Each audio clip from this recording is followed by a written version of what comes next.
ఈజీగా డబ్బుల్ని సంపాదించాలనే దురాశతో ఒంటరిగా ఆడుకుంటున్న చిన్నారులను కిడ్నాప్ చేసి విక్రయించే అంతరాష్ట్ర ముఠాను పోలీసులు చాకచక్యంగా పట్టుకొని రిమాండ్కు తరలించారు.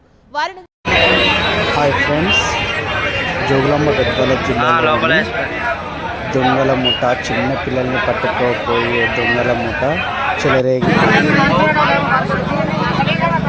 అయితే వీళ్ళు రాఘవేంద్ర కాలనీలో ఒక అమ్మాయిని చిన్న పాపని ఎత్తుకొని అక్కడి నుంచి మెల్లగా జారుకొని కృష్ణారెడ్డి బంగ్లా దగ్గర వరకు ప్రయాణించినారు. అయితే మార్గమధ్యలో వాళ్ళని గమనిస్తూ ఉన్న కొంతమంది పెద్దల సమక్షంలో వాళ్ళని బంధించి దేహశుద్ధి చేసి పోలీసులకు అప్పగించడం జరిగింది. చాలా కఠినంగా శిక్షణ ఇచ్చాలని ప్రజలు కోరుకుంటూ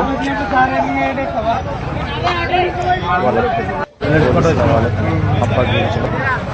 పోలీసుల ఎంక్వైరీలో పూర్తి సమాచారం తెలియాల్సి ఉంది.